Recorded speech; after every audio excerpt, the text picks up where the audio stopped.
Good afternoon. My name is Dr.Venkat Ram Raj Thumiki. I am working in Modern College of Business and Science as an assistant professor in management and marketing. My qualifications are MBA, MPhil, PhD. I have over 17 years of experience in research, corporate training, consultancy, and academics. Today, I am going to deal with marketing management.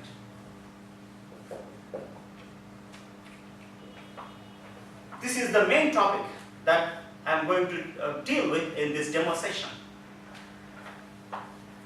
Under this topic, I will be teaching marketing philosophies,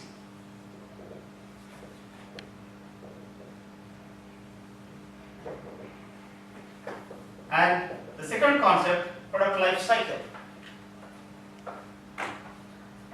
You all know marketing is understanding the consumer's needs and satisfying them. However, there are many subtopics under the concept of marketing. The purpose of choosing these two topics, marketing philosophies and PLC, is that the first concept, marketing philosophies, will give an idea of the marketing discipline as a whole. It will help us understand how the marketing discipline has emerged and evolved over a period of time. And the concept of PLC will enable us to understand the important universally applicable concepts in the field of marketing. To begin with, we will understand marketing philosophies.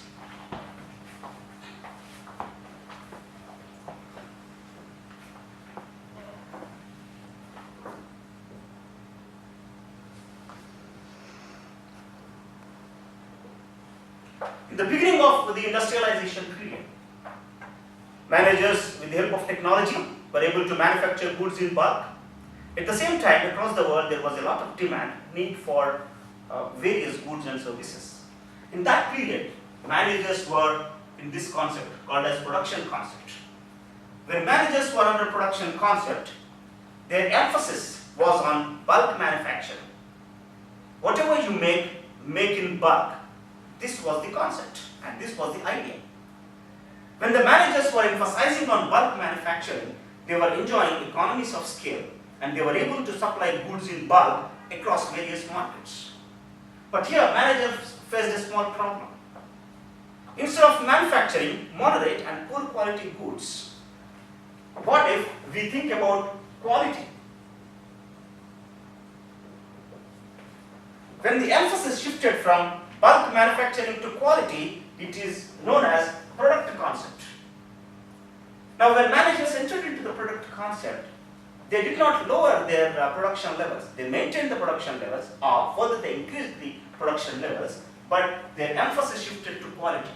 They developed the technology, developed goods and services in the laboratories, and then the emphasis shifted. When the emphasis shifted to quality, it was called as the product concept.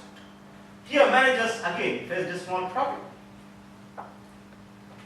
Assume in a store, two goods, one of moderate quality and the other of best quality, are stacked to each other. Which one the consumer should prefer? Obviously, the consumer should prefer the best quality good. The consumers need to know about the features, the benefits of the products. How can the consumers know about the features, benefits, and the quality issues of the products? It is the responsibility of the marketer to tell this to the consumer. So the emphasis shifted to marketing communication. Across the world, media was becoming popular, newspaper was becoming popular as a medium, radio listeners were increasing. Then the mass media is available and the managers have decided to keep their messages in the mass media. They have decided to communicate with the market. When the emphasis shifted to marketing communication, it is called as selling concept.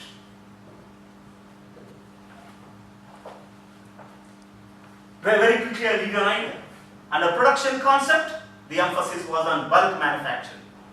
Under product concept, the emphasis shifted to quality manufacturing. And under the selling concept, the emphasis shifted to advertisements, sales promotions, and marketing communications. Famous personality called as Theodore Levitt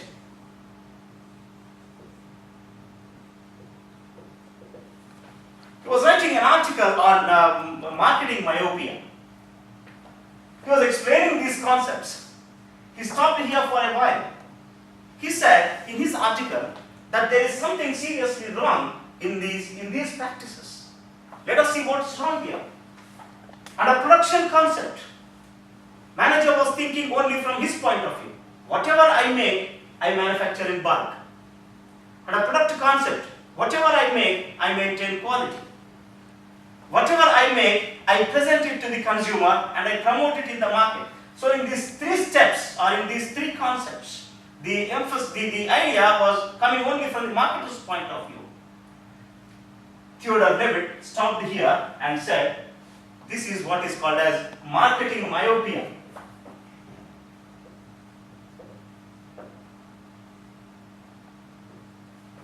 Marketing myopia refers to having a short-sightedness of the market or not thinking from the customer's point of view. This calls for a serious practice from the marketers to think from the customer's point of view, to put themselves in the customer's shoes. Then something good happened here. The emphasis from here shifted to the customer's point of view, and then that is called as marketing concept.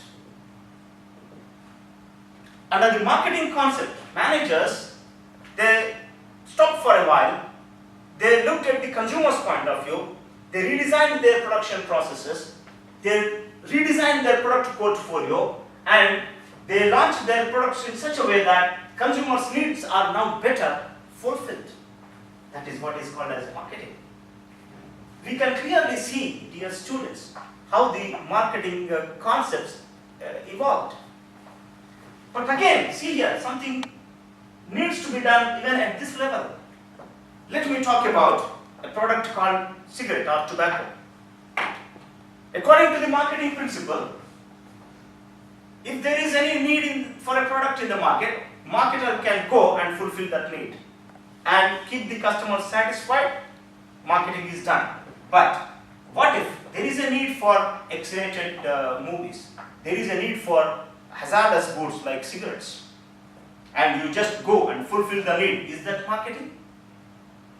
What is happening in the process? For example, if we take companies like Toyota that make so many cars and then fulfilling the transportation needs. But what is happening to the ecology? Factories are damaging the ecology. Societies are damaged by some of the undesirable advertisements. So what managers started thinking is, they started thinking from the society's point of view, so perform marketing in such a way that society's norms, culture, environment is not harmed. Then the emphasis shifted to social marketing. So we are here, dear students, we are here now. Means what? Managers manufacture goods in bulk, enjoy economies of scale, transfer the benefits to the consumers, maintain quality, even to serve low-priced consumers, price-conscious consumers, or even making low-priced products, maintain quality, aggressively communicate with the market, and identify the needs of the consumers and fulfill them effectively. And at the same time, please do not forget the impact of your marketing activities on society. So this framework very clearly tells us how the marketing evolved and currently where we stand. We have also learned the contributions of Theodore Levitt, marketing myopia. Now this concept, once again, let me very clearly tell you that any manager who doesn't think from the consumer's point of view, he thinks only from his point of view, is said to be in marketing myopia. And also, the definition of marketing myopia says that define the goods from the benefits point of view. When you are talking about goods to the consumers, tell them what benefits these goods and products fulfill to the consumers. And if you don't think from that point of view, you are said to be in marketing myopia. This is our first concept for the day. It's called as marketing philosophies.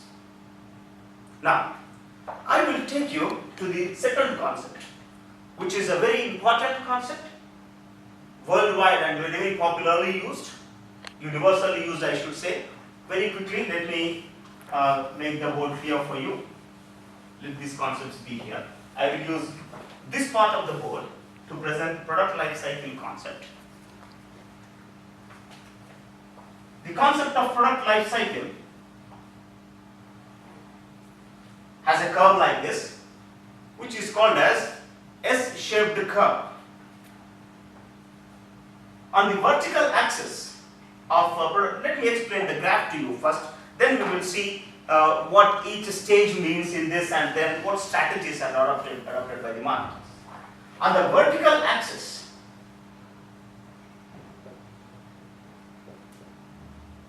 sales revenue is measured. The curve shows how the sales revenue increased and over a period of time decreased to the firm. And on the x-axis, horizontal axis, we have time measured.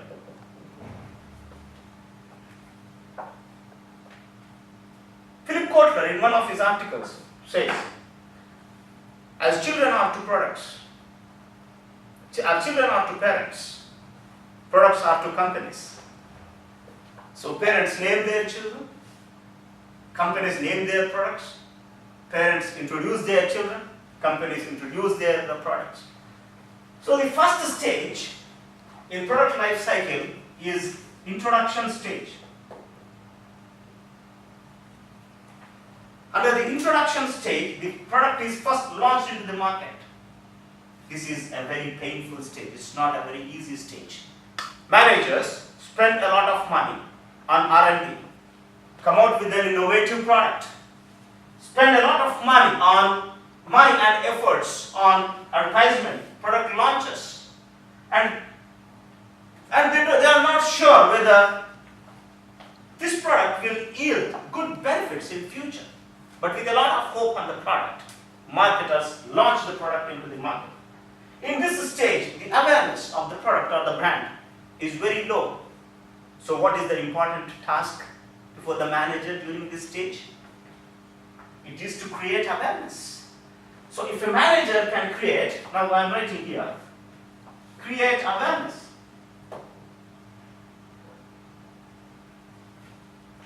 Quickly, if a manager can create awareness, this stage will be over, and once the market comes to know about the product, once the market accepts the product, then the sales start rising, which is called as the growth stage.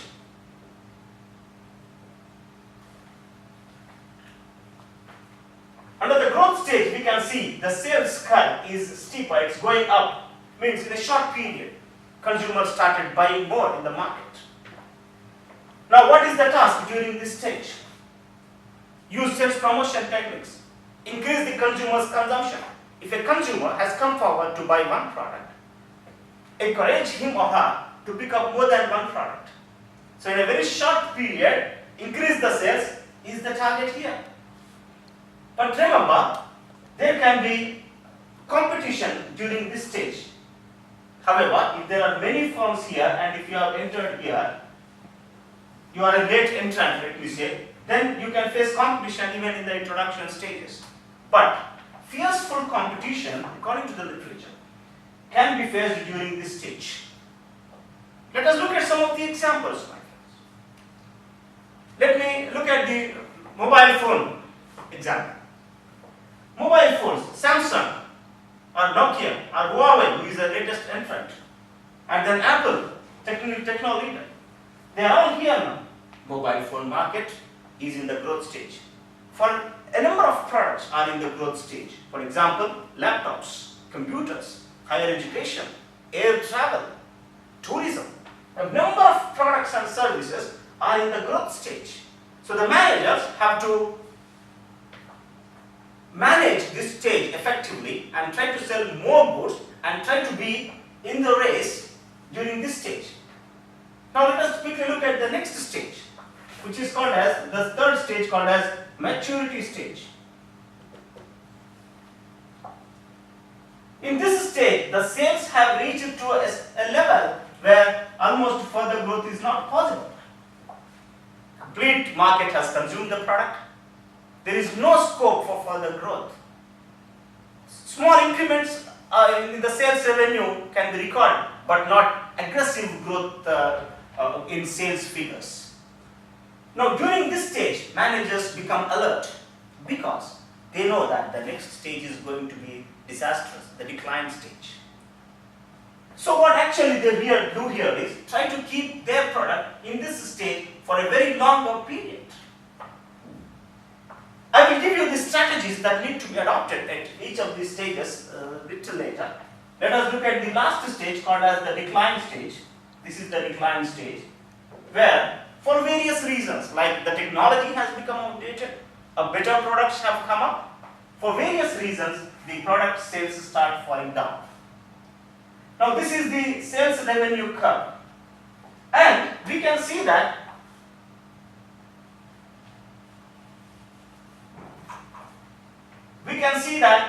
this curve, which has an introduction, growth, maturity, decline, can be noticed for any type of good and service. Now when the manager learns this concept, what should he do with that knowledge? Now the important point of it is, he knows that when he launches a product, it crosses through various stages. Then what? Next what is the question. He should work on this in such a way that these stages are manipulated. Very quickly I tell you what to do here. Biggest task during the growth stage is to keep the stage shorter. See, growth stage, keep it shorter. No, it's an introduction stage, sorry. Introduction stage, keep it shorter. If your competitors have taken, say, around 6 to 7 months for their products to be in introduction stage, and if you can manage to keep your product in introduction stage for only 2 to 3 months, the managers can make use of the innovative communication techniques such as buzz marketing, word of mouth marketing. They can make use of the emerging social network media. There are various techniques available, and they need not spend more money. There are cost-effective ways of performing these promotion techniques online. So they can make use of the techniques and keep the introduction stage shorter. So I will draw, my friends, a curve that can be manipulated by the marketer. See the dotted curve.